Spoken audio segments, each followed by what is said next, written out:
प्रिय विद्यार्थियों, पीएसपी महाविद्यालय के परिवार में आप सभी का हार्दिक अभिनंदन। जैसा कि हम चर्चा कर रहे थे सूरदास जी को लेकर, सूरदास जी का जो चैप्टर है वो थर्ड ईयर हिंदी साहित्य के प्रथम प्रश्न पत्र में संकलित है। पहले वीडियो में हमने जाना था कि सूरदास जी का व्यक्तित्व एवं कृतित्व। दूसरे वीडियो में हमने सूरदास जी के प्रारंभिक पद्यांशों के बारे में चर्चा की थी। प्रारंभिक पद्यांश में सूरदास जी ने जो महत्वपूर्ण बातें बताई हैं उनको लेकर अपन ने एक एक लाइन को व्याख्यात्मक रूप से देखा है।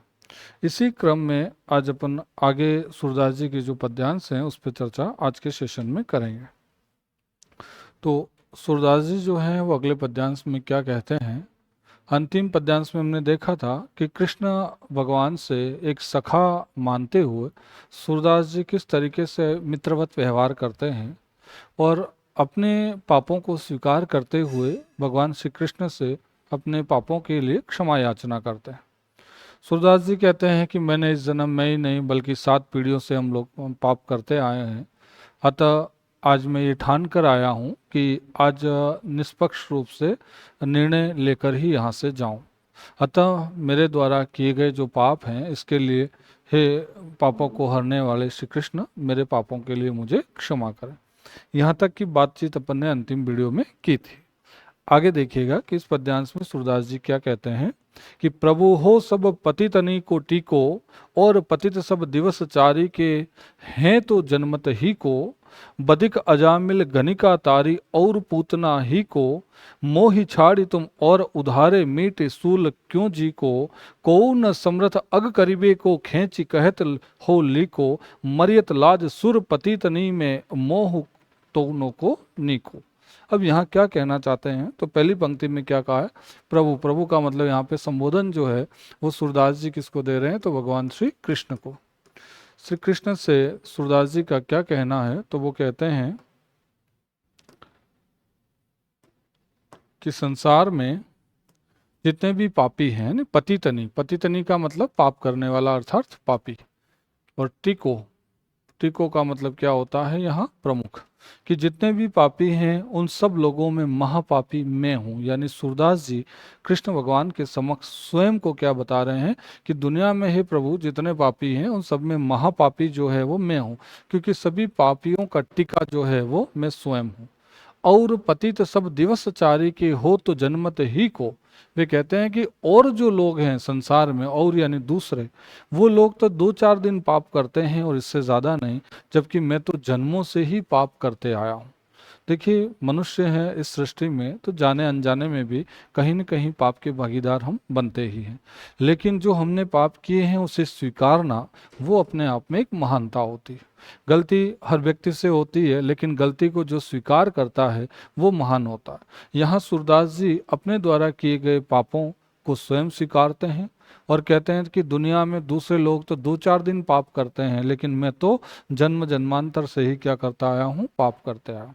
बदिक अजामिल गनिका तारी और पूतना ही को, यहाँ सूरदास जी प्रमाण दे रहे हैं भगवान श्री कृष्ण के समक्ष कि आपने तो अजामिल, बदिक अजामिल था उसका उद्धार किया। एक गणिका यानी वेश्या, वेश्या यानी जो देह व्यापार करने वाली स्त्री होती है उसे वेश्या कहा जाता है। आपने बदिक अजामिल का कल्याण किया है, गणिका का उद्धार किया है, और पूतना नामक जो राक्षसनी थी उस राक्षसी का भी आपने कल्याण किया है। तो आपने जब एक राक्षसनी का कल्याण किया, एक गणिका का कल्याण किया, बदिक अजामिल का उद्धार किया, तो आखिर मेरा भी आप कल्याण करें, यानी मेरे कल्याण में या मेरे उद्धार करने में आप विलंब क्यों कर रहे हैं। तो सूरदास जी प्रमाण देते हुए श्री कृष्ण से कह रहे हैं कि जैसे इन लोगों का आपने उद्धार किया है वैसे ही मेरा भी आप उद्धार कीजिए।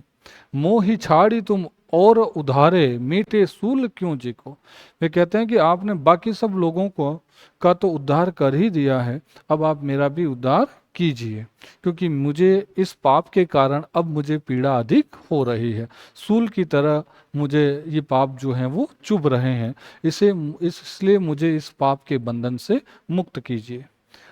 को न समर्थ अग करीबे को खींची कहत हो लेको, लेक यानी रेखा।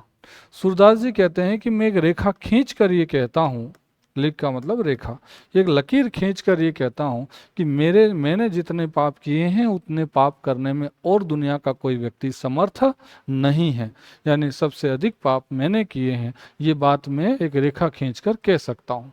मरियत लाज सुरपति तनी में मोह तो को नीको, अंत में वो कहते हैं कि मैं इस लाज यानी शर्म, मैं पाप करने के कारण शर्म से मर रहा हूँ, शर्म से मर रहा हूँ, अतः मुझे आप मेरा कल्याण करें या मेरा उद्धार करें, क्योंकि अब तो ये शर्म ही मुझे पापों के कारण, कि इतने पाप दुनिया में किसी और नहीं किए जितने मैंने किए हैं, इस शर्म के कारण मैं मरा जा रहा हूँ। इसलिए हे प्रभु मेरा उद्धार कीजिए या मेरा कल्याण कीजिए। तो पहले पद्यांश में सूरदास जी जो हैं वो यहाँ क्या कहना चाहते हैं कि वो ये कहते हैं कि हे भगवान, दुनिया में सबसे बड़ा पापी मैं हूँ, बाकी लोगों ने 2-4 दिन पाप करके छोड़ दिए, लेकिन मैं तो जन्म से ही पाप करता आ रहा हूँ। आपने बदिक अजामिल का कल्याण किया, वेश्या का कल्याण किया, पूतना नामक राक्षसी का कल्याण किया है, तो मुझे छोड़कर बाकी सभी लोगों का तो आपने उद्धार कर दिया है, अब मेरा भी उद्धार कीजिए, क्योंकि ये पाप अब मुझे बहुत पीड़ा दे रहे हैं, शूल की भांति चुभ रहे होते हैं।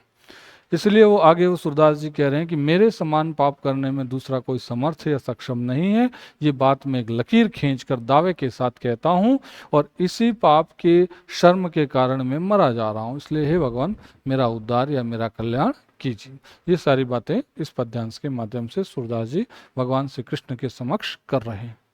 आगे क्या कहते हैं कि अब मैं नाचो बहुत गोपाल, काम क्रोध को पहिरी चोलना, कंठ विषय की माला, महामोह के नुपुर बाजत, निंदा शब्द रसाल, भ्रम भोयो मन भयो पखावज, चलत असंगत चाल, तृष्णा नाद करति गट भीतर, नाना बीधि दे ताल, माया को कटि फेटा बांध्यो, लोभ तिलक दियो भाल, कोटिक कला काछि दिखराई, जल थल सूदि नहीं काल, सूरदास की सबे अविद्या दूरी करो नंदलाल।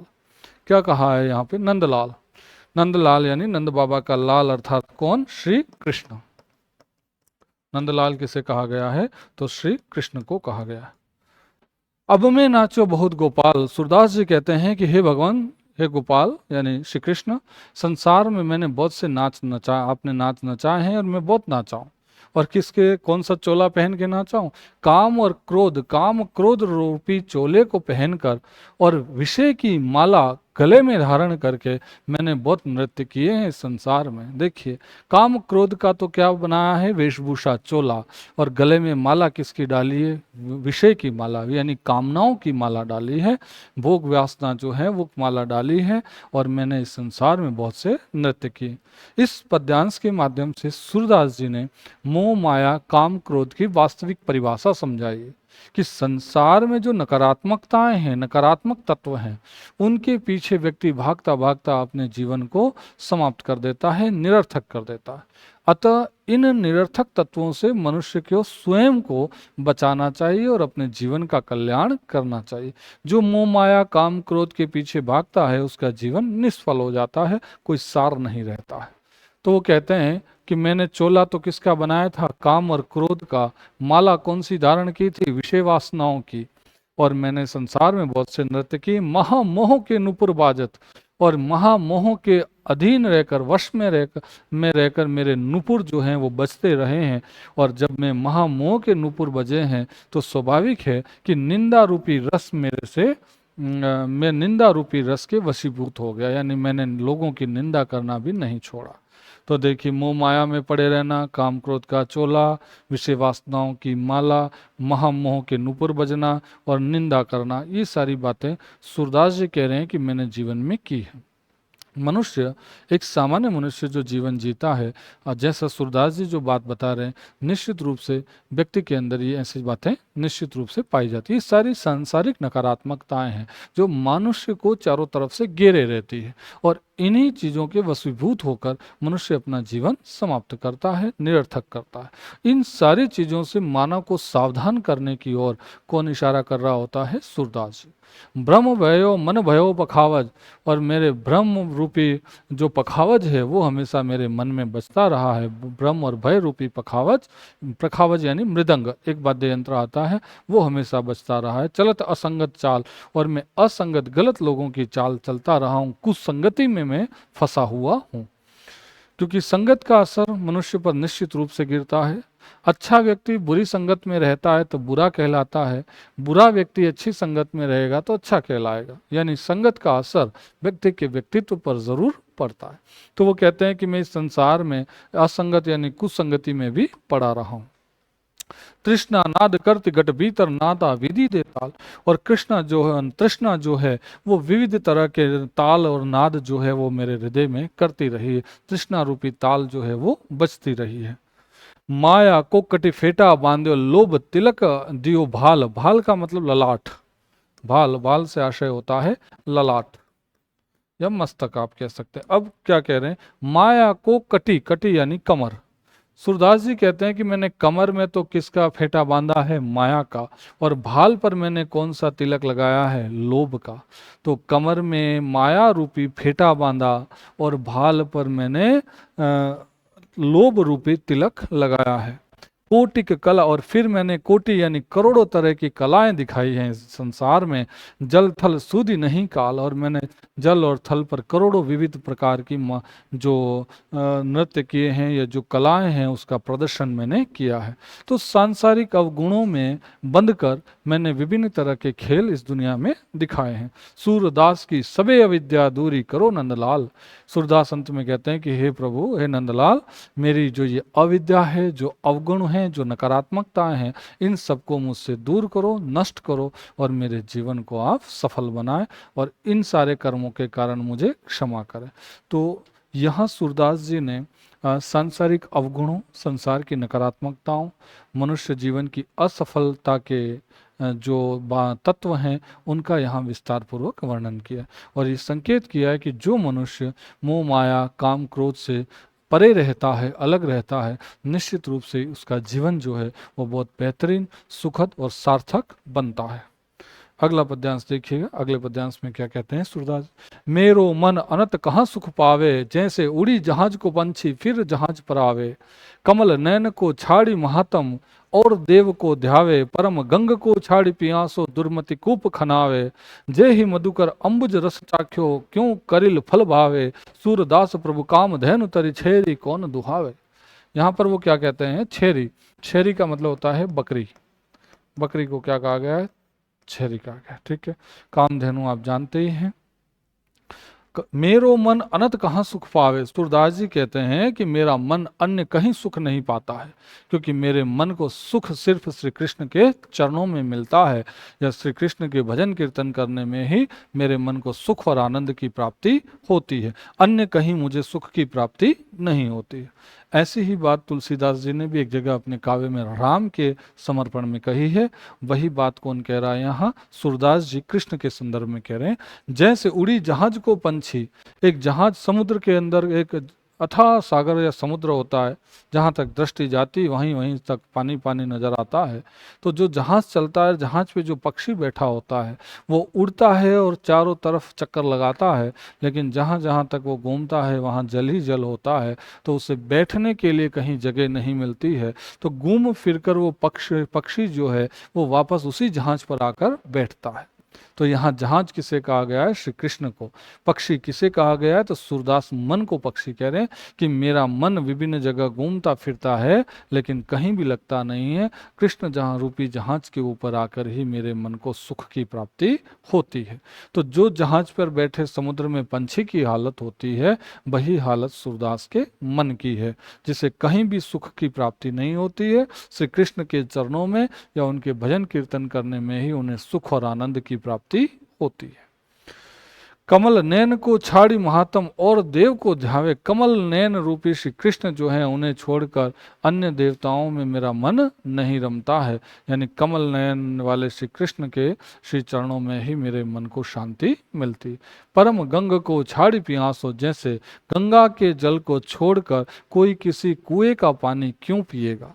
यानी गंगा जल अगर प्राप्त हो रहा है तो दूसरे कुएं का पानी निरर्थक होता है। वैसे श्री कृष्ण के चरणों में या श्री कृष्ण का गुणगान करने से सुख मिलता है, तो अन्य किसी देवताओं की स्तुति करने की जरूरत नहीं है। यानी सूरदास का मन अन्य देवताओं की तरफ नहीं बल्कि श्री कृष्ण में ही रमता है।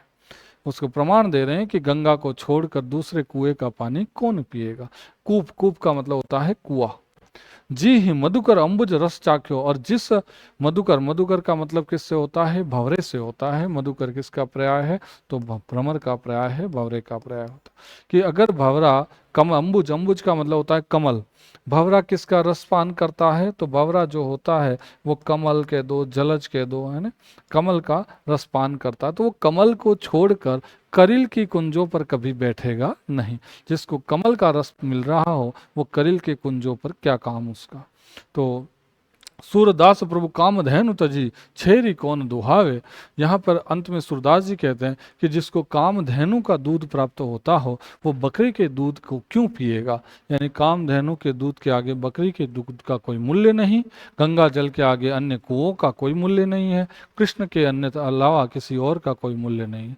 तो सूरदास जी कृष्ण भक्ति के महत्व को समझाते हुए कहते हैं कि अन्य सारी चीजें निरर्थक हैं, श्री कृष्ण की भक्ति ही सर्वश्रेष्ठ है, और उसी से मानव जीवन का क्या क्या होगा, कल्याण होगा।